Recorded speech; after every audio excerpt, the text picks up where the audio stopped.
తెలంగాణ రాష్ట్ర public service commission వారు నిర్వహించే గ్రూప్ 2 పరీక్ష అభ్యర్థుల కోసం మనం ఆంగ్ల భాషకు సంబంధించిన పాఠాలను తెలుసుకున్నాం కొన్ని. ఇప్పుడు మరికొన్ని ముఖ్యాంశాలను ఈ లెసన్లో తెలుసుకునే ప్రయత్నం చేద్దాం. 10వ తరగతి స్టాండర్డ్లో బేసిక్ ఇంగ్లీషు పేర కనీసం 15 నుంచి 20 ప్రశ్నలు ఆంగ్ల భాషకు సంబంధించి అడిగే అవకాశం ఉంది పరీక్షలో. కాబట్టి అభ్యర్థులు ప్రతి అంశానికి సంబంధించిన లోతైన అవగాహనను సంపాదించుకొని పరీక్షకు సిద్ధం కావటం చాలా అవసరం. ఏం అడుగుతారు అనే కంటే కూడా పరీక్షలో అన్ని వ్యాకరణ అంశాలను కవర్ చేస్తూ రకరకాల ప్రశ్నలు అడిగే ఛాన్స్ ఉంటుంది. కాబట్టి మనం గతంలో cloze test, fill in the blanks, correction of the errors లేకుంటే spotting of the errors, paragraph comprehension, prepositions, ఇలా రకరకాల అంశాలను మనం నేర్చుకున్నాం. ఈ ఎపిసోడ్లో మరికొన్ని ఆంగ్ల భాషకు సంబంధించిన ఉపయుక్త అంశాలను తెలుసుకుందాం. మనం ఆంగ్లంలో ఉండే భాషా భాగాలలో కంజంక్షన్స్ విన్న పదమే. తెలుగులో సముచ్చయాలు అంటాం. కంజంక్షన్ అనగానే కనెక్షన్ అని గుర్తుకు రావాలి. ఎట్లయితే ప్రపోజిషన్ అంటే రిలేషన్ అని మనం తెలుసుకున్నామో, కంజంక్షన్ అంటే కనెక్షన్. రెండు పదాలను కానీ, రెండు ఉపవాక్యాలను లేకుంటే రెండు వాక్యాలను కలిపే పదం. అంటే ఒక క్లాజును లేకుంటే రెండు వర్డ్స్ని లేదా రెండు సెంటెన్సెస్ని కలుపుతుంది కంజంక్షన్. కంజంక్షన్ అంటే కనెక్షన్. అయితే ఈ conjunctions they are connectors. They connect words or groups of words in a sentence. Conjunctions are divided into 3 groups: coordinating conjunctions, subordinating conjunctions and correlative conjunctions. అయితే కోఆర్డినేటింగ్ కంజంక్షన్స్ రెండు వాక్యాల మధ్య just సమన్వయపరుస్తుంది. And, but, so ఇలా. అదే subordinating conjunction అయితే ఆ వాక్యాన్ని subordinating క్లాజ్గా, ఉపవాక్యంగా మార్చి, అంటే వాక్యాన్ని కాంప్లెక్స్ సెంటెన్స్ తయారు చేయడానికి ఉపయోగపడుతుంది ఈ subordinating conjunction. As, since, in as much as, for ఇలాంటి కొన్ని పదాలు. కోరిలేటివ్ కంజంక్షన్ అంటే సహసంబంధము కలిగిన, అంటే 2 part conjunctions. Sometimes either or, ఇది లేక అది, neither nor, not only but also, hardly when, ఇలా. So coordinating, subordinating and correlative conjunctions అని చెప్పేసి తెలుసుకున్నాం. అయితే ఒక 50-60 కంజంక్షన్స్ వాటి యూసేజ్ కనుక మనం తెలుసుకోగలిగితే, నిజానికి కంజంక్షన్స్ ఎవరికైతే బాగా వస్తాయో వాళ్ళకి ఈ కన్వర్షన్ ఆఫ్ ది సెంటెన్సెస్, అంటే సింపుల్ సెంటెన్స్ నుంచి కాంపౌండ్, కాంపౌండ్, కాంప్లెక్స్, ఇలా టెన్స్ మార్చకుండా, అర్థం మార్చకుండా వాక్యాన్ని చిరు మార్పులు చేస్తూ దాన్ని ఇంకో రకంగా చెప్పడం. ఇప్పుడు మనకి కోఆర్డినేటింగ్ కంజంక్షన్స్ నేర్చుకోవటం వల్ల మనకి కాంపౌండ్ సెంటెన్స్ ఎలా తయారు చేయాలో నేర్చుకోవచ్చు. Ravi is a boy and he is very tall. ఇక్కడ అండ్ అనేది రెండు వాక్యాలను, Ravi is a boy, he is tall అనే వాక్యాలను కలుపుతుంది, కోఆర్డినేట్ చేస్తుంది. ఇది కాంపౌండ్ సెంటెన్స్. అదే సబార్డినేటింగ్ కంజంక్షన్ వాడితే అది కాంప్లెక్స్ సెంటెన్స్ తయారవుతుంది. As it is raining now we cannot go out. ఇక్కడ యాజ్ అనేది కంజంక్షన్, సబార్డినేటింగ్ కంజంక్షన్. ఇది ఆ వాక్యాన్ని సబార్డినేటింగ్ క్లాజ్గా, ఉపవాక్యంగా మారుస్తుంది. As it is raining now, వర్షము పడుతున్నందువల్ల ఏమైంది, ఇది ఒక కారణం. We cannot go out now, అది మెయిన్ క్లాస్, మనం ఇప్పుడు బయటకు వెళ్ళలేం. ఆ సెంటెన్స్ని ఇలా కూడా చెప్పొచ్చు, we cannot go out now as it is raining, ఇప్పుడు వర్షం పడుతున్నందువల్ల. సో ఇది సబార్డినేటింగ్ క్లాజ్, ఇది మెయిన్ క్లాస్, అది కాంప్లెక్స్ సెంటెన్స్. ఒక సబార్డినేటింగ్ క్లాస్ ఉంటే అది మనకి అది కాంప్లెక్స్ సెంటెన్స్ అని చెప్పుకుంటాం. అలా ఇప్పుడు మనం ఫర్ తీసుకుందాం. ఇది కారణాన్ని సూచించే ఒక కంజంక్షన్. ఇక్కడ ఒక సెంటెన్స్ చూద్దాం. I like to read mystery novels for I love suspense, అంటే because I love suspense. Since I love suspense I like to read mystery novels. ఇక్కడ ఫర్ అనేది it's a conjunction that shows reason. And తీసుకుంటే సింపుల్గా it is a coordinating conjunction that shows addition. ఇప్పుడు she goes to the beach and she takes her dog. She goes to the beach and she takes her dog. ఇక్కడ just addition, ఆమె వెళ్తుంది మరియు తన వెంట తన పెంపుడు కుక్కను కూడా తీసుకెళ్తుంది. ఇది ఒక అడిటివ్ మీనింగ్ ఉండే కంజంక్షన్. నార్ తీసుకుందాం. It adds a negative. I don't like garlic, nor do I like onions. అంటే నాకు వెల్లుల్లి ఇష్టం లేదు, అదేవిధంగా ఉల్లి కూడా నేను నచ్చను. I don't like garlic, nor do I like onions. Nor అంటే ఐ డోంట్ లైక్, నో అన్న మీనింగ్ ఉంది అక్కడ. బట్ ఇది ఆపోజిషన్ సూచించే కంజంక్షన్. ఉదాహరణకు, he won't get in to the concert but he can try. He won't get in to the concert అంటే ఆ సంగీత సభకు అతను రాడు, బట్ హీ కెన్ ట్రై, ప్రయత్నం చేయొచ్చు ఆ స్థాయికి. Or, O R R, it shows alternative, ఒక ప్రత్యామ్నాయాన్ని సూచిస్తుంది ఇది. I will take my kids to a movie, or I will stay home, సినిమాకి తీసుకెళ్తా, లేదా ఇంట్లోనే ఉంటా. ఆల్టర్నేటివ్ ఇదన్నా అదన్నా. అలా కానిచో, ఇప్పుడు వర్షం పడుతుంది, take an umbrella, or you will drench in the rain, గొడుగు తీసుకెళ్ళు, లేదంటే తడిసిపోతావు. ఎట్ అనేది ఇట్ షోస్ ఎక్సెప్షన్, మినహాయింపు. I want to lose weight, yet I eat chocolate daily.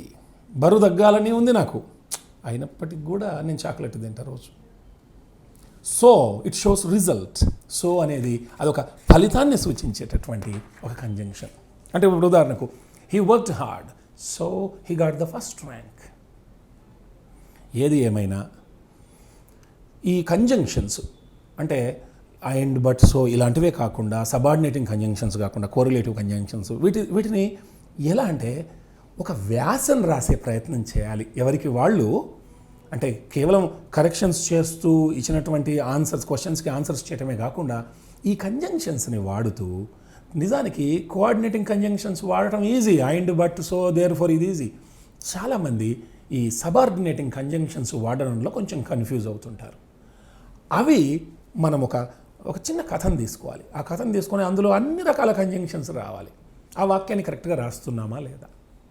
ఒక్కోసారి కంజంక్షన్స్ ఇచ్చి వాటికి సమానమైనటువంటి, ఇప్పుడు ఉదాహరణకు TOO2-2 అనిచ్చి దీన్ని so dash that dash not అనే కంజంక్షన్తో దాన్ని రీప్లేస్ చేయమంటారు. ఇప్పుడు ఉదాహరణకు, the tea is too hot to drink. తాగడానికి చాలా వేడిగా ఉంది. ఇక్కడ TOO-TO2 ఇచ్చి దీన్ని సో డాష్ దట్ డాష్ నాట్తో రీప్లేస్ చేయమంటారు. అంటే the tea is so hot that we cannot sip, లేకుంటే we cannot drink. So hot that we cannot drink. ఎంత అంటే ఏదో ఒకటి చేయలేనంత. ఇలా కన్వర్షన్స్ అడుగుతారు. So not only but also, both dash and.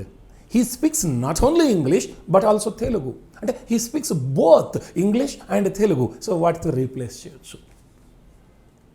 So conjunctions అనేది ఒక ప్రధానమైనటువంటి అంశం.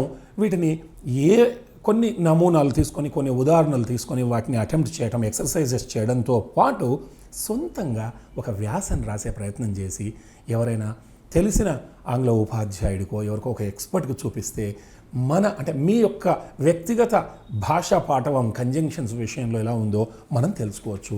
ఇది ఒక ప్రధానమైనటువంటి అంశం. వాయిస్ ఉంది మనకి ఎగ్జామినేషన్ పాయింట్ ఆఫ్ వ్యూలో, యాక్టివ్ వాయిస్, ప్యాసివ్ వాయిస్.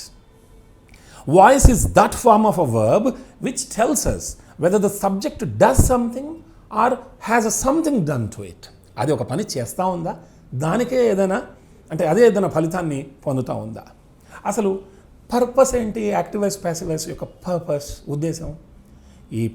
ఈ చాప్టర్ యొక్క ఉద్దేశం ఏంటంటే టెన్స్ మారొద్దు, అర్థం మీనింగ్ మారొద్దు, సబ్జెక్ట్ ఆబ్జెక్ట్ యొక్క ప్లేసెస్ మారుతాయి. ఒక వాక్యాన్ని రెండు రకాలుగా చెప్పుకోవటం. ఇది is a very nice chapter, easy chapter and important chapter from any competitive examination point of view. ఇప్పుడు మనం మామూలుగా ఈ వాయిస్కు సంబంధించి ఒక వాక్యాన్ని రకరకాల వాయిస్లో మార్చి చూద్దాం. అందరికీ తెలిసిందే, ఇప్పుడు ముందు ఒక వాక్యం ఇస్తారు, ఆ వాక్యాన్ని మనం ఏం చేయాలి, వాక్యాన్ని విభజించుకోవాలి. క్రియాభాగం, క్రియకు ముందున్న సబ్జెక్టు, క్రియకు తర్వాత ఉండే ఆబ్జెక్టు. సో అది యాక్టివ్ వాయిస్లో ఇస్తారు. అంటే కర్త ప్రాధాన్యమైన వాక్యం యాక్టివ్ వాయిస్, కర్మ ప్రాధాన్యమైనది ప్యాసివ్ వాయిస్. సో మనం ఏం చేస్తాం, ముందు ఆబ్జెక్టును ముందుకు తీసుకొచ్చి ఇక్కడికి రాస్తాం, కర్మ ప్రాధాన్యం ప్యాసివ్ వాయిస్. సబ్జెక్ట్ను లాస్ట్కి తీసుకెళ్ళి ఏదో బై రవి లేకుంటే బై హిమ్ అని రాస్తాం. వర్బ్ దగ్గరికి వస్తాం. వర్బ్ దగ్గరికి వచ్చేసి ప్యాసివ్ వాయిస్కి ఒక సూత్రం ఉంది. Suitable be form plus verb past participle verb ED2 అంటాం దాన్నే మనం past participle.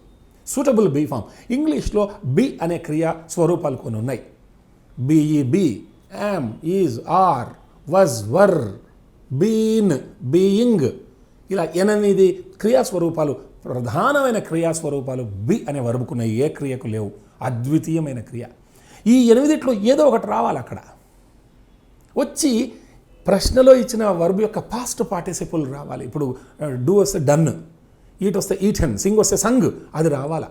So be form ED2 ఇది ప్యాసివ్ వాయిస్ యొక్క సూత్రం. Passive voice is equal to suitable be form plus verb ED2. ఏమవుతుంది ఇలా ఉంటే? బడు అనే అర్థం వస్తుంది అంతే. ఉదాహరణకు I right a letter. A letter ఇక్కడికి వస్తుంది? ఐ బై మీ అయింది. రైట్ అనేది సింపుల్ ప్రజెంట్ టెన్స్లో ఉంది. So simple present tense be form am is ఆర్లో ఈ యామ్ ఈజ్ ఆరు. ఇక్కడ ఏ లెటర్కి ఏమొస్తుంది? ఈజ్ వస్తుంది. A letter am, a letter are అనలేంగా. So a letter is. ఒకసారి బీ ఫామ్ వాడినాక పైన ఇచ్చిండ్రు రైట్. రైట్ యొక్క past participle written. A letter is written by me. నేను ఒక ఉత్తరం రాస్తాను, ఒక ఉత్తరం నా చేత రాయబడును. So simple. టెన్స్ మారకూడదు, మీనింగ్ మారకూడదు. ఒక విషయాన్ని 2 రకాలుగా చెప్పుకోవాలి. కర్త ప్రధానం యాక్టివ్ వాయిస్, కర్మ ప్రధానం ప్యాసివ్ వాయిస్. సాధారణంగా ప్యాసివ్ వాయిస్ను వాడొద్దని చెబుతాం, కానీ ప్యాసివ్ వాయిస్ వాడే పరిస్థితులు అనివార్యంగా ఎదురవుతాయి. సబ్జెక్ట్ ఎవరో తెలియకపోతే ఆబ్జెక్ట్తో స్టార్ట్ చేయాలి. ఒకసారి సబ్జెక్ట్ తెలిసినప్పటికీ కూడా మనం ఆ కాంటెక్స్ట్లో ఆబ్జెక్టును హైలైట్ చేయాల్సిన పరిస్థితి ఏర్పడుతుంది. అప్పుడు మనం ప్యాసివ్ వాయిస్ వాడాల్సి వస్తుంది. సో ఇంగ్లీష్లో ఎక్కువగా వాడతాము, తెలుగులో వీలంత వరకు అవాయిడ్ చేస్తే బాగుంటుంది. ఎందుకంటే కాస్త కృతకంగా, యాంత్రికంగా ఉంటుంది ఆ భాష. ఒక సామెత చెప్తారు, బడు వాడేవాడు బడుద్దాయి అని. ఇప్పుడు ఐ రైట్ అ లెటర్ అన్ని టెన్సుల్లో చూద్దాం. I write a letter. A letter is written by me. I wrote a letter. A letter was written by me. I shall write a letter. A letter will be written by me. Active voice, passive voice. Present continuous. I am writing a letter. A letter is being written by me. Past continuous. I was writing a letter. A letter was being written by me. I shall be writing a letter. Future continuous. No passive voice. Be being, been being. ఎక్కడ పక్కన వచ్చినా అది అసౌకర్యంగా ఉంటుంది కాబట్టి no passive voice. ఎగ్జామ్లో కూడా అడగరు. ఒకవేళ ఉంటే గింటే ఎలా ఉంటుందంటే I shall be writing a letter. A letter will be being written. Will be being. Be being, been being పక్కన వస్తే ఇంగ్లీష్లో అది అసౌకర్యంగా ఉంటుంది కాబట్టి there is no passive voice to future continuous. Present perfect. I have written a letter. A letter has been written by me. Past perfect. I had written a letter. A letter had been written by me. Future perfect. I shall have written a letter. A letter will have been written by me. A perfect కంటిన్యూస్కి passive voice లేదు. I have been writing a letter. No voice. No passive voice. I had been writing a letter. No passive voice. I shall have been writing a letter. No passive voice. ఎందుకు? ఇక్కడ been being పక్కన వచ్చేస్తాయి. I have been writing a letter. A letter has been being written, had been being written, will have been being written. So, future continuousకు a perfect కంటిన్యూస్కు passive voice లేదు. So simple. ఇచ్చినటువంటి వాక్యం declarative sentence అయితే దానికి passive voice ఉంటుంది. ఒకసారి interrogative sentence కూడా కావచ్చు. ఇంటరాగేటివ్ ప్రశ్నకు మళ్ళీ మనం అంటే ప్రశ్నను కూడా మనం ప్యాసివ్ వాయిస్ చేయొచ్చు. Who eats this mango? అంటే by whom is this mango eaten? By whom is this mango eaten? అన్ని టెన్సుల్లో మారిపోతుంది. Who ate this mango? By whom was this mango eaten? లేకుంటే who was this mango eaten by? ఎవరి చేత తినబడింది? Yes no questions కూడా passive voice చేయొచ్చు. Do you write a letter? Is a letter written by you. నువ్వు ఒక ఉత్తరం రాస్తావా? ఒక ఉత్తరం నీ చేత రాయబడునా? Did you write a letter? Was a letter written by you? Questions అన్నిటి కూడా ప్యాసివ్ వాయిస్. సో డిక్లరేటివ్ తర్వాత ఇంటరాగేటివ్ సెంటెన్స్, ఇంపరేటివ్ సెంటెన్స్ కూడా మనం ప్యాసివ్ వాయిస్ చేయొచ్చు. ఏమంటే ఓపెన్ ద డోర్, అది కమాండ్ కావచ్చు, రిక్వెస్ట్ కావచ్చు. ఓపెన్ ద డోర్ 2 రకాలుగా ప్యాసివ్ చేయొచ్చు. Let the door be opened. Post the letter, let the letter be posted. Eat this mango, let this mango be eaten. అలాగనే కాకుండా సందర్భాన్ని బట్టి open the door, you are requested to open the door, ఇది కూడా చెప్పచ్చు. You are asked to open the door, you are commanded to open the door. Post this letter, సందర్భాన్ని బట్టి you are asked to post this letter, let the letter B పోస్టెడే కాదు, ఇలా కూడా చెప్పచ్చు. So imperative sentence కూడా passive voice ఉంది. ఇంకా exclamatory సెంటెన్స్కి ఎవరు వాయిస్ వాడరు. ఇలా కర్త ప్రాధాన్యం కర్మ ప్రాధాన్యంతో మనకి వాయిస్ ఉంటుంది. వాయిస్ కేవలం సకర్మక క్రియలకే ఉంటుంది, ట్రాన్సిటివ్ వర్బులకే, ఇంట్రాన్సిటివ్ వర్బులకు ఉండదు. అది ఎగ్జామ్లో అడగరు, ఏం టెన్షన్ పడక్కర్లేదు. కాకపోతే వాయిస్ మాత్రం ప్రతి లాంగ్వేజ్ లెర్నర్కి ఒక చక్కని టర్నింగ్ పాయింట్ అని చెప్పవచ్చు. భాష పైన మంచి గ్రిప్పు, ఆత్మవిశ్వాసం పెరగడానికి ఇది ఒక అద్భుతమైనటువంటి చాప్టర్ అని చెప్పవచ్చు. దీంతో పాటు మనకి డైరెక్ట్ ఇండైరెక్ట్ స్పీచ్ కూడా ఉంది ఎగ్జామినేషన్ పాయింట్ ఆఫ్ వ్యూలో. When we express someone's words in our own words, it is called say indirect speech. And when we express someone's words as it is called direct speech. ఉన్నట్లుగా చెప్తే వ్యక్తి మాటలు direct speech. సమ్మరీని చెబితే మన మాటల్లో చెప్తే అది indirect speech. For example, he said to me I write a letter, ఇది direct speech. He said to me comma, inverted comma start, I write a letter, I capital letter, write a letter, full stop, quotations end, ఇది direct speech. ఇది indirect స్పీచ్కి వచ్చేసరికి he told me that he wrote a letter. He said to me, I write a letter. He told me that he wrote a letter. అంటే direct స్పీచ్ను indirect స్పీచ్గా, indirect స్పీచ్కి ఇంకో పేరు ఉంది reported speech అని. ఇలా మార్చడానికి కొన్ని రూల్స్ ఉన్నవి. ఒకటి, reporting verb is changed according to the form and sense of the sentence. అంటే మనం ఇప్పుడు సెడ్ టు మీని told, he said to me అంటే హీ టోల్డ్ మీ, ఇలా ఇది రిపోర్టింగ్ వర్బ్, మనం రిపోర్ట్ చేస్తున్నాం కాబట్టి అది మార్చుకోవచ్చు. He told me, he requested me, he commanded me, సందర్భాన్ని బట్టి హీ డిమాండెడ్, సేయింగ్ దట్, అట్లా రకరకాలుగా మార్చుకోవచ్చు. He say underscored, he stressed that, ఇట్లా రకరకాలుగా చెప్పుకోవచ్చు. So reporting verb is changed according to the form and sense of the sentence. Next, inverted commas are removed in the indirect speech. మనం summary చెబుతున్నాం కాబట్టి indirect speech రాసేటప్పుడు ఆ quotations ఎగిరిపోతాయి. 3, connective word is used in the beginning of the reported speech. అంటే he requested that, he asked that, ఎప్పుడు that వస్తుందని కాదు, ఆ కొటేషన్స్ మధ్యలో వచ్చేది డిక్లరేటివ్ సెంటెన్సా, అప్పుడు దట్ వస్తుంది. ఇంటరాగేటివ్ సెంటెన్సా, మళ్ళీ దాంట్లో WH వర్డ్ వస్తే అదే WH వర్డ్ మనకి కనెక్టర్గా పనిచేస్తుంది, వేరే దట్ రాదు. ఎస్ నో క్వశ్చనా, ఎస్ నో క్వశ్చన్ అయితే ఇఫ్, వెదర్ ఆర్ నాట్, ఇవి వస్తాయి మనకి కంజంక్షన్స్గా. ఒకవేళ అది ఇంపరేటివ్ సెంటెన్స్ అయితే to do, not to do, ఇవి వస్తాయి. Get out, to get out, don't get out, not to get out, help me, to help him, don't help me, not to help him, to not to, ఇది ఒకవేళ imperative sentence. Exclamatory sentence అయితే మళ్ళీ that వచ్చేస్తుంది declarative లాగా. How nice the garden is, that the garden was very nice, లేకపోతే that the garden is very nice. అంటే కొటేషన్స్లో ఉన్నటువంటి సెంటెన్స్ని మనం రిపోర్టెడ్ సెంటెన్స్ అంటున్నాం, ఆల్రెడీ చెప్పింది కదా.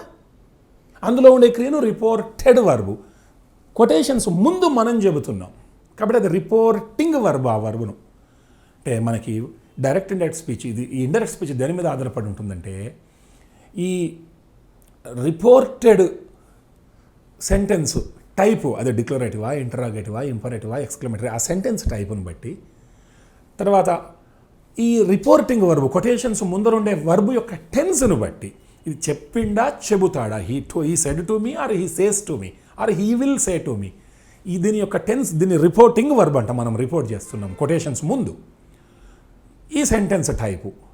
సో ఈ వర్బు, దీని యొక్క టెన్స్, దీని టైపును బట్టి రకరకాల మార్పులు, టైము, స్పేసు, ప్లేసు, ఇవన్నీ మారిపోతాయి. ఇది చాలా కష్టమేం కాదు, చాలా సులభం, చాలా ఇంట్రెస్టింగ్. అండ్ ఎవరికైతే ఇలా ఇండైరెక్ట్ స్పీచ్లోకి మార్చడం వస్తుందో వాళ్ళకి భాష మీద చాలా పట్టున్నట్టు. Verb of the reported speech is changed according to the form and sense of the sentence. సందర్భాన్ని బట్టి he requested me, he asked me, he questioned me, he enquired me, ఇలా రకరకాలుగా మారిపోతుంది. Persons of the reported speech are changed, వ్యక్తులు కూడా మారుతారు. ఇప్పుడు he said to me you are good, so he told me that I am good అవసరాన్ని బట్టి, లేకుంటే దట్ యు ఆర్ గుడ్ అని వేరే వ్యక్తితో అంటే he told me that she is good, లేకుంటే he told me that they are good. So you అనేది ఎవరిని అంటున్నాడు ఆ వ్యక్తి అనే దాన్ని బట్టి ఉంటుంది. Words showing nearness, time or place are changed. Come here అంటే ఒక్కోసారి అవసరం అయితే to go there, he requested me to go there అవుతుంది కమ్ హియర్. అతను కూడా ఇక్కడే ఉంటే he requested me to come here. So అవసరాన్ని బట్టి టైము ప్లేసు మారుతాయి. లేదు ఒక్కోసారి దే రిమైన్ అన్చేంజ్డ్, అక్కడే మాట్లాడుతున్న వ్యక్తి చెబుతున్న వ్యక్తి అందరు అక్కడే ఉంటే. ఇలా ఇండైరెక్ట్ స్పీచ్ చాలా చాలా ఇంట్రెస్టింగ్ థింగ్. ఇది కేవలం రాస్తూ సాధన చేస్తూ వెళితే తప్ప ప్రత్యేకించి అంటే ఇంతే అని చెప్పేసి వెంటనే 2 ముక్కల్లో చెప్పడం కాకుండా కొన్ని సాధన కొన్ని ప్రాక్టీస్ చేయగలిగితే, అంటే దీంట్లో ప్రత్యేకమైన మినహాయింపులు ఇవి లేకపోతే ఎగ్జామినేషన్ పాయింట్ ఆఫ్ వ్యూలో ఇది ఎక్కువ అడిగే అవకాశం ఉందని కాకుండా డైరెక్ట్ స్పీచ్ నుంచి రిపోర్టెడ్ స్పీచ్లోకి పలు అంశాల మీద, అంటే ఇందాక చెప్పినట్టు రిపోర్టింగ్ వర్బ్ యొక్క టెన్స్ పైన, రిపోర్టెడ్ సెంటెన్స్ అంటే కొటేషన్స్లో ఉండే సెంటెన్స్ యొక్క టైప్ పైన ఇండైరెక్ట్ స్పీచ్ ఆధారపడి ఉంటుంది. దాని ఉద్దేశం కూడా ఒకటే, టెన్స్ మారకుండా అంటే 2 వాక్యాలు వాడినప్పుడు మొదటి వాక్యం ఏ టెన్స్లో ఉంటుంది, నెక్స్ట్ వాక్యం కూడా అదే టెన్స్లో ఉంటుంది. మార్చకుండా అనుగుణమైనటువంటి టెన్స్లను మారుస్తూ ఒక వాక్యాన్ని 2 రకాలుగా, అంటే వ్యక్తి చెప్పిన మాటలు ఉన్నదున్నట్టుగా లేదా దాని సారాంశాన్ని మన మాటల్లో చెప్పినట్టు, ఇది భాష మనకిస్తున్న ఒక మంచి వెసులుబాటు. సో ఇది ఒక ప్రధానమైన అంశం పరీక్షను దృష్టిలో పెట్టుకొని. నెక్స్ట్ క్వశ్చన్ ట్యాగ్స్ ఉన్నాయి, తోక ప్రశ్నలు ఉన్నాయి. చాలా ఇంట్రెస్టింగ్. ప్రతి కాంపిటేటివ్ ఎగ్జామినేషన్లో క్వశ్చన్ ట్యాగ్ ఒక ప్రధాన అంశం.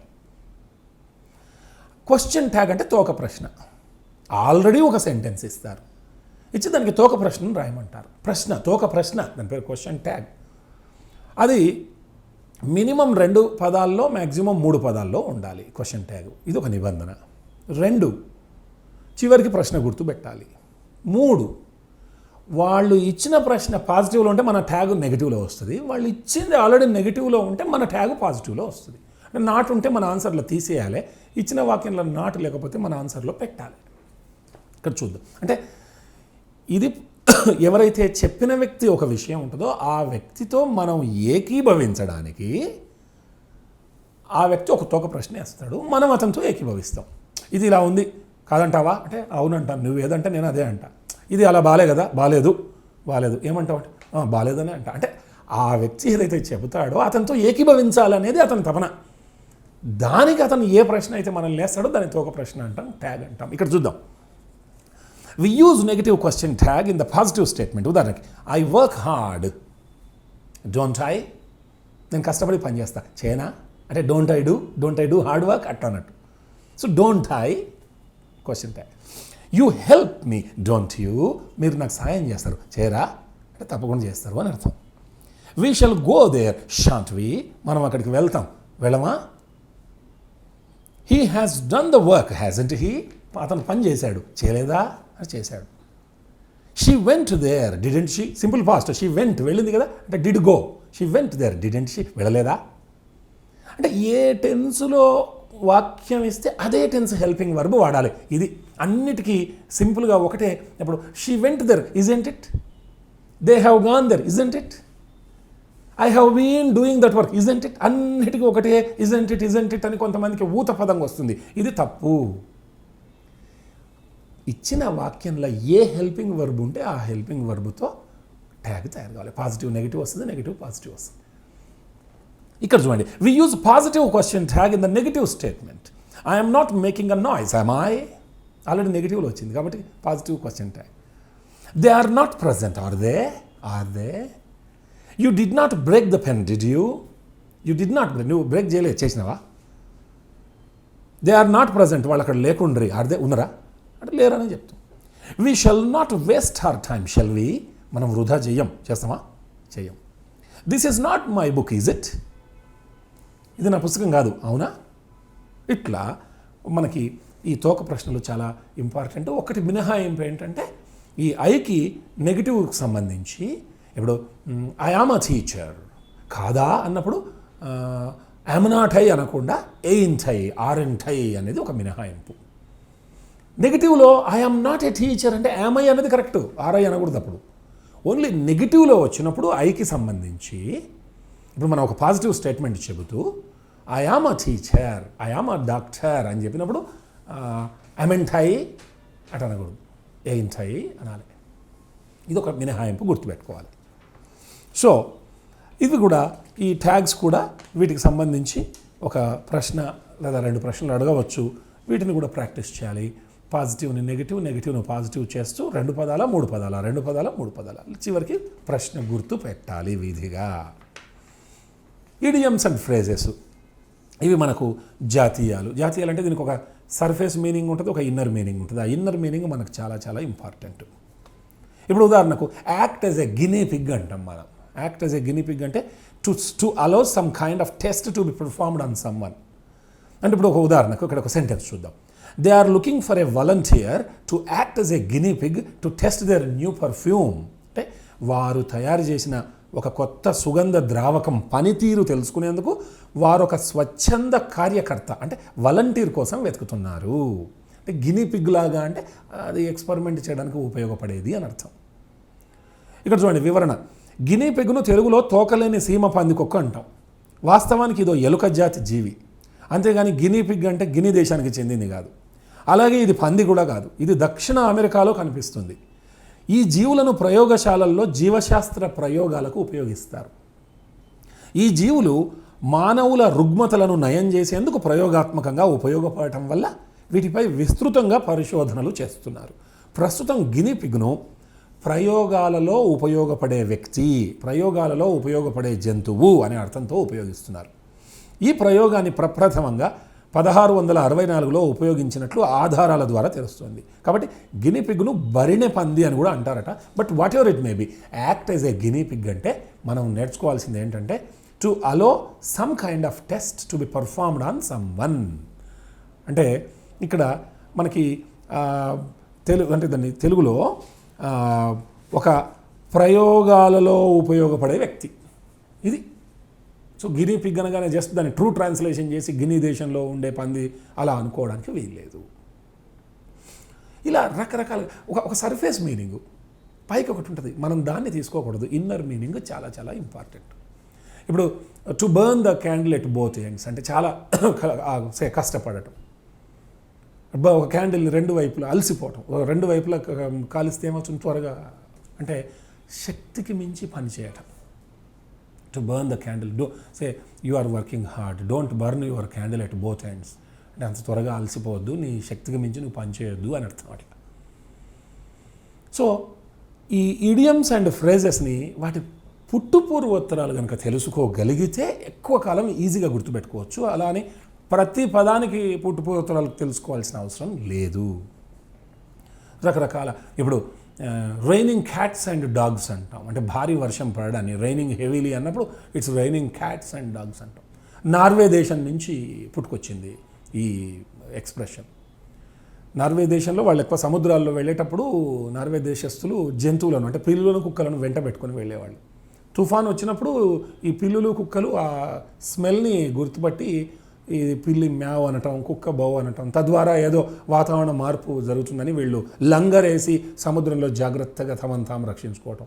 రాను రాను ఈ జంతువులను గౌరవించటం, ఆరాధనా భావం పెరగటం, వాటిని దేవతలుగా కొల్చటం, పిల్లిని గాలి దేవతగా, కుక్కను నీటి దేవతగా వీళ్ళు ఇలా కన్సిడర్ చేయడం మొదలుపెట్టారు. సో తుఫాన్ అంటే ఏంటి? గాలి, నీరు, వర్షం విపరీతంగా పడటం, హోరు గాలి, జోరు వాన. సో ఏంటి వర్షం పడుతుందా అంటే నార్వేలో వర్షం పడటం ఏంటి, స్వయాన మన గాలి దేవతలు నీటి దేవతలే పడుతున్నారు చూడు అంటే it's raining cats and dogs. అంటే వాళ్ళు గాలికి పిల్లిని, తర్వాత వాటర్కి అంటే కాదు నీటికి పిల్లిని, గాలికి కుక్కను వాళ్ళు సింబాలిక్గా కొలిచేవాళ్ళు. So our goddesses cats and dogs are falling down అంటే ఒక్క ముక్కలో చెప్పాలంటే raining heavily. Is it drizzling outside, is it raining outside అంటే no it's raining cats and dogs అంటే it is raining heavily. So ఇలా పుట్టుపూర్వోత్తరాలు తెలుసుకుంటే అద్భుతం, అలా అని తెలుసుకోక్కర్లేదు. రైనింగ్ క్యాట్స్ అండ్ డాగ్స్ అన్నప్పుడు అది భారీ వర్షం చాలు. మనము హ్యాట్రిక్ అంటాం, హ్యాట్రిక్ అనే పదాన్ని క్రికెట్లో వాడతాం. వరుసగా 3 వికెట్లు తీసుకోవటం హ్యాట్రిక్. కానీ దీని నిజమైనటువంటి అర్థం ఒకప్పుడు క్రికెట్లో వరుసగా 3 వికెట్లు తీస్తే నిజానికి అది అద్భుతమైనటువంటి అంశం. అప్పుడు ఏం చేసేవాళ్ళట, ఇప్పుడు మనం మ్యాన్ ఆఫ్ ది మ్యాచ్ లాగా ఇప్పుడు వరుసగా 3 వికెట్లు తీయడం అనేది ఒక ట్రిక్కు, అది అరుదైనటువంటి నైపుణ్యం బౌలర్కి. ఆ బౌలర్కి చివరిలో ఏం చేసేవాళ్ళట, మ్యాన్ ఆఫ్ ది మ్యాచ్ లాగా ఒక అరుదైన ఒక టోపీని బహుమతిగా ఇచ్చేవాళ్ళట. అంటే ఈయన పర్ఫామ్ చేసిన ట్రిక్కు గౌరవ సూచకంగా ఇచ్చే హ్యాట్ అన్నట్టు అది. కాబట్టి హ్యాట్ ఇచ్చిండ్రు ఆ ట్రిక్ కోసం, కాబట్టి ఇది హ్యాట్ ట్రిక్. అంటే వరుసగా 3 వికెట్లు తీసినానికి ఒక టోపీ బహుమతి. రాను ఏమైంది, ఏ దాంట్లో ఫుట్బాల్లోకి వెళ్ళిపోయింది ఈ ఎక్స్ప్రెషన్. వరుసగా 3 గోల్స్ చేస్తే హ్యాట్ ట్రిక్. అది రాను నిత్య జీవితంలోకి వచ్చి వరుసగా ఎవరైనా సరే వరుసగా 3 విజయాలు సాధిస్తే, ఇప్పుడు ఉదాహరణకు Hyderabad has got or has made a hat trick in maintaining the greenery in the entire country.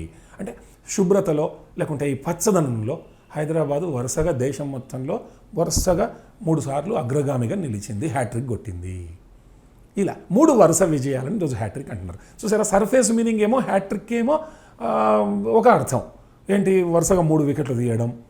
దాన్ని అసలైనటువంటి వాడుతున్నటువంటి వాడుకలో ఉండే నిగూఢ అర్థం వచ్చేసి ఇన్నర్ మీనింగు 3 వరుస విజయాలు. ఇలా మనకి ఇడియమ్స్ని తెలుసుకుంటే ఐ థింక్ ఒక 200-300 ఇడియమ్స్ను కనుక నిత్య జీవితంలో వాడేది, పత్రికలలో వాడేది మనం నేర్చుకుంటే ఏ ఎగ్జామ్నైనా అవలీలగా సాధించవచ్చు. సో మీరు 10th స్టాండర్డే కాబట్టి చిన్న ఇంత ఆల్ఫాబెటికల్ ఆర్డర్లో, అక్షర క్రమంలో ఆల్ఫాబెటికల్ ఆర్డర్లో మీరు కొంత ప్రిపేర్ అవుతే అది ఏమాత్రం కష్టం కాదు. సిననిమ్స్ అండ్ యాంటనిమ్స్, సమానార్థకాలు వ్యతిరేకార్థాలు, ఇది ఇంకొక ముఖ్యాంశం ఎగ్జామినేషన్ పాయింట్ ఆఫ్ వ్యూలో. అంటే సిననిమ్స్ అంటే మనకి అంటే వొకాబులరీ పదజాలం ముఖ్యంగా 5 రకాలు. సిననిమ్స్ ఉంటాయి, అందులో యాంటనిమ్స్ ఉంటాయి, హోమోఫోన్స్ ఉంటాయి సమోచ్చరణ పదాలు, ఇడియమ్స్ అండ్ ఫ్రేజెస్ ఉంటాయి జాతీయాలు, ఫ్రేజల్ వర్బ్స్ ఉంటాయి క్రియాపదాలు.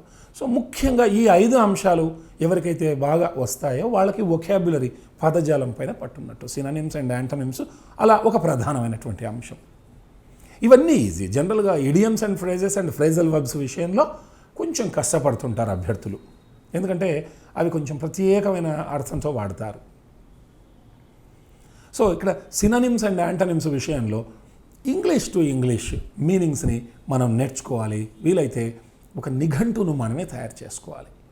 అంటే ఇప్పుడున్నటువంటి పోటీ పరీక్షను దృష్టిలో పెట్టుకొని ఇప్పటిదాకా అంటే మీరు చదివిన దాంతో ముందుకు వెళ్ళిపోండి, బట్ జనరల్గా అయితే ఒక నిఘంటును తయారు చేసుకొని కొన్ని పుస్తకాలు పెట్టుకొని ఆల్ఫాబెటికల్ ఆర్డర్లో ఏ మీద ఒక నోట్బుక్, బి మీద ఒక నోట్బుక్, జెడ్ మీద ఒక నోట్బుక్, ఇలా 26 అక్షరాలకి అక్షర క్రమంలో, అంటే కొన్ని అక్షరాలకి 2-3 పుస్తకాలు అవసరమైతే మీకు గుర్తున్న పదాలన్నీ రాసుకుంటూ పోవాలి. సిననిమ్స్ వాటికి ఇంగ్లీష్ టు ఇంగ్లీష్ మీనింగ్ రాయగలగాలి.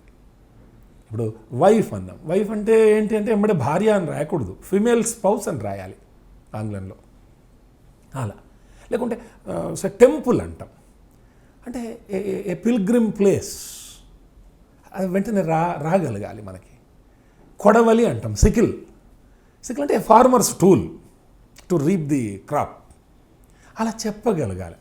అప్పుడు మనకి సిననిమ్స్ మీద పట్టు వస్తుంది. అది జనరల్గా అంటే ఒక 3000 పదాలు స్కూల్ లైఫ్లో అంటే 10th క్లాస్ స్టాండర్డ్లో నిపుణులు చెప్పేదాన్ని బట్టి ఒక 3000 పదాలు కవర్ చేస్తారు, అంతకంటే ఎక్కువే కవర్ చేస్తారు.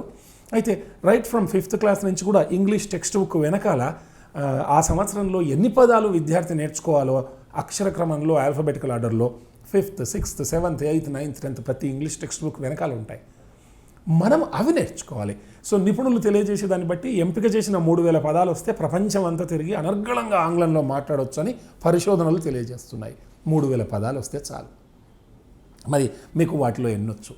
చాలామంది అదేవిధంగా నిపుణులు చెప్పేదాన్ని బట్టి యాంటనిమ్స్ అయితే ఎగ్జామినేషన్ పాయింట్ ఆఫ్ వ్యూలోనే చదువుతారు తప్ప వ్యతిరేక పదాలను మనం లర్నింగ్ కొరకు చాలా తక్కువ మంది విద్యార్థులు చదువుతారని చెప్పేసి చెప్తారు నిపుణులు. హస్బెండ్ అంటే ఆపోజిట్, ఓకే, వైఫ్. కొన్నిసార్లు కాంట్రాస్ట్ను మనం ఆపోజిట్గా తీసుకుంటాం. ఇప్పుడు బిగ్ అంటే స్మాల్ అంటాం, గుడ్ అంటే బ్యాడ్ అంటాం, బ్లాక్ అంటే వైట్ అంటాం. ఎందుకు మనం కలరు బ్లాక్ అంటే వైట్ ఎందుకు అనుకోవాలి, గ్రీన్ ఎందుకు అనుకోకూడదు? వైలెట్ ఎందుకు అనుకోకూడదు? అంటే కాంట్రాస్ట్. ఒకసారి అది కానిది వ్యతిరేకం అంతే. ఏంటంటే చీకటికి సంకేతం నలుపు, వెలుతురుకు సంకేతం తెలుపు అని అట్లా డార్క్ వైట్ అలా తీసుకుంటాం. సో బ్లాక్కు గ్రీన్ ఎందుకు కాకూడదు? ఒకసారి కాంట్రాస్ట్నే మనము ఆపోజిట్గా తీసుకుంటాం. అలా ప్రతి పదానికి కూడా మనం వ్యతిరేక పదం అంటే కొంతమంది ఇలా కూడా అడగవచ్చు. ఇప్పుడు ఉదాహరణకు పేపర్ అందాం, పేపర్కి వ్యతిరేక పదం ఏముంటుంది? పెన్నా, పెన్సిలా, ఇరేజరా? నో, పేపర్ అంటే నాటే పేపర్ అనాలే, పేపర్ కానిది అది వ్యతిరేకం. ఒకసారి వర్బులకు కూడా ఆపోజిట్స్ అడగవచ్చు. గో అంటే కమ్ అనకూడదు. ఎందుకు? జంప్ ఎందుకు కాదు, ఫ్లై ఎందుకు కాదు? అదొక వర్బు, ఇదొక వర్బు. సో గో అంటే డోంట్ గో. స్లీప్ అంటే డ్రీము ఇట్లాంటివి రాయకూడదు, డోంట్ స్లీప్ ఇట్లా రాయాలి ఆపోజిట్. అంత స్థాయిలో అడగరు, చిన్న చిన్న పదాలను అడుగుతారు. సో మామూలుగా ఒక లిస్ట్ తయారు చేసుకొని ఎవరికి వాళ్ళు చదువుకుంటే, ఇప్పటికే మీరు ఆ ప్రక్రియలో ఉండింటారు కాబట్టి సినోనిమ్స్, యాంటోనిమ్స్ విషయంలో ఏమాత్రం కంగారు పడాల్సిన అవసరం లేదు. పోటీ పరీక్షలలో మరొక ప్రధానమైనటువంటి అంశం వన్ వర్డ్ సబ్స్టిట్యూట్స్. అంటే మనకి ప్రైసీ రైటింగ్ అని విని ఉంటారు మీరు, అదేవిధంగా ఎక్స్పాన్షన్ అని విని ఉంటారు. ఎవరికైతే ఈ వన్ వర్డ్ సబ్స్టిట్యూట్స్ వస్తాయో, అంటే ఒక వివరణ ఉంటుంది, ఆ వివరణను తీసుకొని సింగిల్ వర్డ్లో దాన్ని చెప్పగలగాలి. ఇప్పుడు ఉదాహరణకు నాస్తికుడు, a person who does not believe in the existence of God. Atheist, atheism అంటాం, disbelieve in the existence of God. So he is a person who does not believe in the existence of God అనకుండా he is an atheist అంటే అయిపోయా. So ఇది one word substitute. అథియస్ట్ అంటే అథిజం, థియస్ట్ అంటే believer, ఆస్తికుడు, ఉన్నాడు దేవుడు అని నమ్మేవాడు. లేదా మనం అర్జునుడిని యాంబిడెక్స్ట్రస్ అంటాం, అంటే సవ్యసాచి. Who is an ambidextrous? Ambidextrous is a person who can use both his left hand as well as his right hand simultaneously. Savyasachi అంటే కుడి ఎడమ చేతులతో ఏకకాలంలో పనులు చేసేవాడు. Arjuna is యాంబిడెక్స్ట్రస్.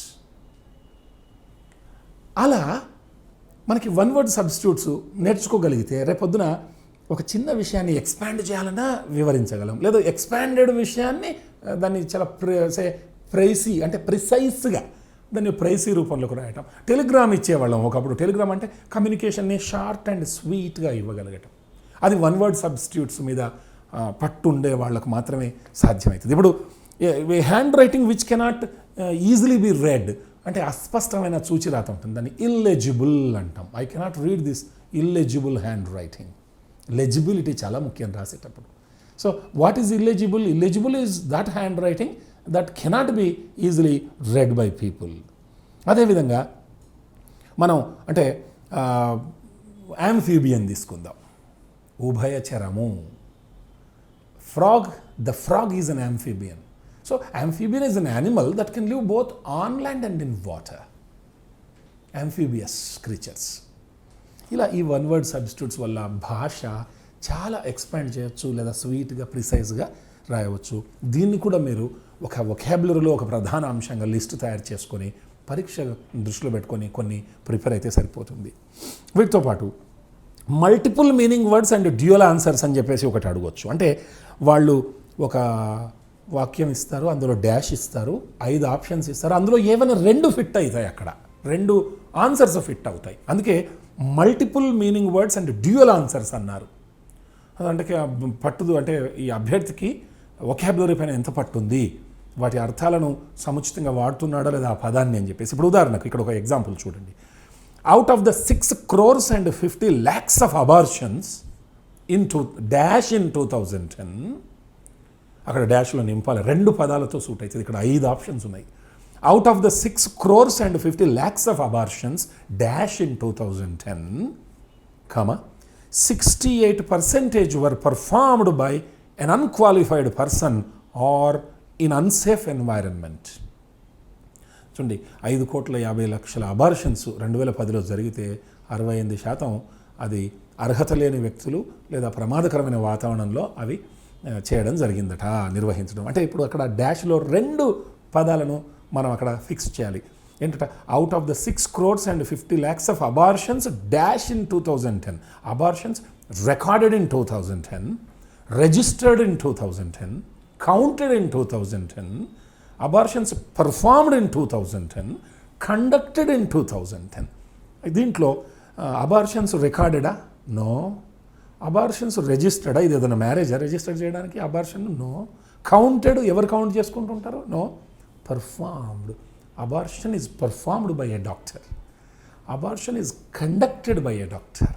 It is a task conducted by a professional. So ఇక్కడ 6 crores and 50 lakhs of abortions performed and conducted. కాబట్టి ఇక్కడ డి అండ్ ఈ ఇక్కడ ఇచ్చిన ఆప్షన్స్. సో ఇచ్చినటువంటి ఆప్షన్స్లో B and E, A and B, B and C రకరకాలుగా ఇస్తారు. ఇక్కడ డ్యూయల్ ఆన్సర్స్ కాబట్టి పర్ఫార్మ్డ్ అండ్ కండక్టెడ్. అంటే ఇక్కడ పట్టు ఏ పదాన్ని ఏ కాంటెక్స్ట్లో వాడతారు అనేటటువంటిది తెలియాలంటే ఒక్క రకంగా చెప్పాలంటే నిఘంటువుతో ఎప్పుడు స్నేహం ఎవరైతే బాగా చేస్తారో వాళ్ళకి భాష పైన విపరీతమైన పట్టు వస్తుంది. ఇంకొక ఉదాహరణ చూడండి. Mr. Kiran has been dash for the top job at the State Bank of Hyderabad. Mr. Kiran has been dash for the top job at the State Bank of Hyderabad. ఇక్కడ Kiran has been dash for the top జాబ్లో 2 పదాలను మనం ఏవేవి వాడవచ్చు. Kiran has been short listed for the top job, selected for the top job, appointed for the top job, questioned for the top job, approved for the top job. అంటే Kiran has been short listed సాధ్యమే, ఆ పెద్ద ఉద్యోగానికి ఎంపిక చేసిన అతి కొద్ది మందిలో ఈయన పేరుంది. కిరణ్ హ్యాస్ బిన్ సెలెక్టెడ్, ఒకవేళ ఎంపిక అయితే నిజంగానే అతన్ని ఎంపిక చేసి ఉండొచ్చు. Appointed for the top job, so ఇక్కడ ఆల్రెడీ ఆయన అపాయింట్ అయిన సంగతి మనకు తెలియదు. క్వశ్చన్డ్, ఆయనను ప్రశ్నించబడ్డాడు, అది ఇర్రిలవెంట్. అప్రూవ్డ్, ఇది కూడా కాదు. ఒకవేళ అప్రూవ్ కరెక్ట్ అయితే మళ్ళీ దాని మీనింగ్ ఉండేది ఇంకోటి అని ఉండాలి మనకు పదం ఇచ్చిన ఆప్షన్స్లో. అంటే ఇక్కడ షార్ట్ లిస్టెడ్, సెలెక్టెడ్ ఈ 2 సూట్ అవుతాయి. Kiran has been short listed for the top job or selected for the top job. ఇలా ఆ పదాన్ని ఏదో చిన్న షేడ్ ఆఫ్ మీనింగ్ ఉంటుంది, ఆ తేడాను మనం పసిగట్టగలగాలి. పసిగట్టగలిగినప్పుడు అప్పుడు ఆ డ్యూయల్ మీనింగ్ ఏందనేది చెప్పవచ్చు. ఇదే కాకుండా మనకి టెన్సెస్ ఉన్నాయి. ఇప్పుడు సింపుల్ ప్రజెంట్ టెన్స్ ఉంది. సింపుల్ ప్రజెంట్ టెన్స్ను వాడాలన్నప్పుడు రకరకాల పదాలు వస్తాయి. Always, ever, sometimes, rarely, I always take tea, sometimes I take coffee. ఈ sometimes, always, never, never do I take coffee. ఇలాంటి పదాలు సింపుల్ ప్రజెంట్ టెన్స్ వాడాలి అని మనకు క్లూ ఇస్తాయి. అదే సింపుల్ పాస్ట్ దగ్గరికి వస్తే పాస్ట్ టైం రెఫరెన్స్ రావాలి. సింపుల్ పాస్ట్ రావాలంటే ఎప్పుడైనా he came here 10 minutes ago, ఇక్కడ 10 minutes ago అనేది past time reference. Simple paste వాడాలి అంతే. He has come here 10 minutes ago అనకూడదు. In 1947 India got freedom. 1947 అనేది time reference. India got freedom అంతే, ఇంక సింపుల్ పాస్టే. హ్యాడ్ గాట్ అనడానికి వీళ్ళే. ఇట్లా ఒక పాస్ట్ టైం రెఫరెన్స్ వస్తే సింపుల్ పాస్ట్. మళ్ళీ అదే సింపుల్ పాస్ట్తో కాంబినేషను పాస్ట్ కంటిన్యూస్ కూడా వాడచ్చు. ఇప్పుడు ఉదాహరణకు when I went to my friends house, వెళ్ళిన సమయాన హీ వాజ్ ప్లేయింగ్ క్రికెట్, ఆ టైంకి అతను క్రికెట్ ఆడుచు ఉండను. సో సింపుల్ పాస్ట్ను పాస్ట్ కంటిన్యూస్తో జతపరచవచ్చు. లేకుంటే when I reached home the baby was sleeping, నేను ఇంటికి చేరుకున్న సమయాన పాప నిద్రించుచూ ఉండేను, ఆ టైంకి పడుకొని ఉండింది. లేదు, ఒక సింపుల్ ప్రజెంట్ ఒక సింపుల్ ఫ్యూచర్ కలపచ్చు కాంబినేషన్లో. If you ask me I shall help you, ఎందుకంటే ముందు నువ్వు అడగాలి, తర్వాతనే కదా హెల్ప్ చేసేది. లేకపోతే if you give me a book, if you give her a book she will read it. If you give will read. ఇది ఇలా సింపుల్ ప్రజెంట్ సింపుల్ ఫ్యూచర్ని మిక్స్ చేయొచ్చు. ప్రజెంట్ కంటిన్యూస్, ప్రజెంట్ కంటిన్యూస్లో నవ్ అని చెప్పేస్తాను. Now I'm playing etcetera. Past continuous, 2 past కంటిన్యూస్లు ఏకకాలంగా వాడచ్చు. When mother was preparing tea in the morning, father was reading the newspaper. 2 past కంటిన్యూస్లు. Present perfect, just now, since, ఇట్లాంటి. For, he has just arrived, our baby has just arrived, the bus has come, it has just gone. Present perfect. సింపుల్గా నువ్వు తిరుపతి వెళ్ళావా ఇప్పటి వరకు ఎప్పుడైనా అని అడగాలనుకో simple present perfect. Have you ever visited Tirupati so far అంటే ఇప్పటిదాకా. Did you go to Tirupati అనకూడదు, హ్యావ్ యూ విజిటెడ్ తిరుపతి అంటే ఇప్పటిదాకా ఎప్పుడైనా వెళ్ళి ఉన్నావా ఇప్పటిదాకా అని.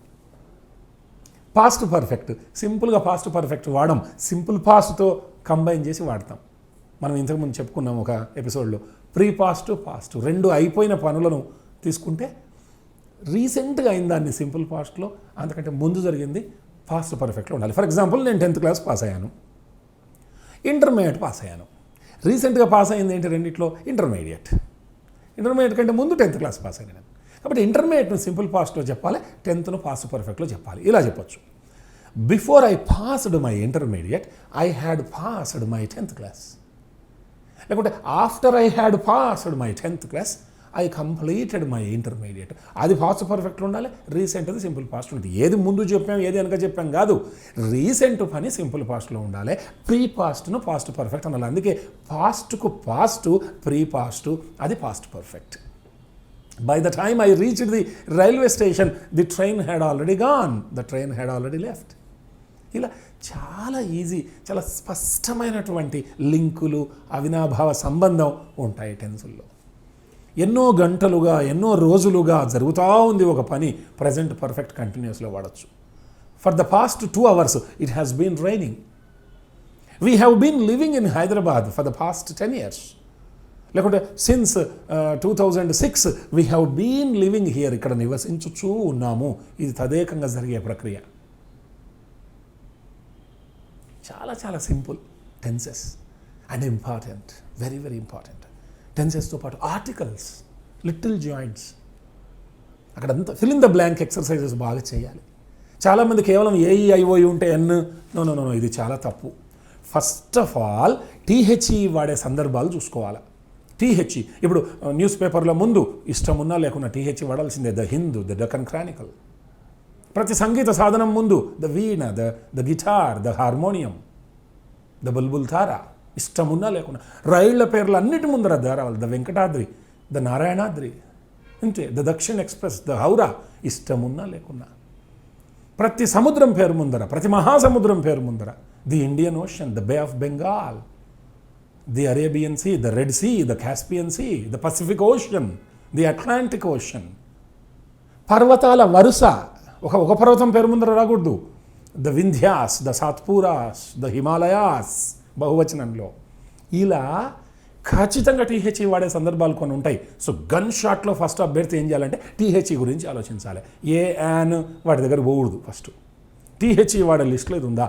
కొన్నింటికి కంపల్సరీ టీహెచ్ఈ వాడాలి. Do you know how to play dash tabla? సంగీత సాధనం వేరే మాట్లాడేది లేదు, ద వాడాల్సిందే. Do you know how to play the tabla? నువ్వు ద తెలుసుకోకపోతే ఏ తబలా వస్తుంది అక్కడ? ముందు టీహెచ్ఈ గురించి ఆలోచించాలి. ఇది ఒక టిప్. దిక్కులన్నిటికీ ద వాడాల్సిందే.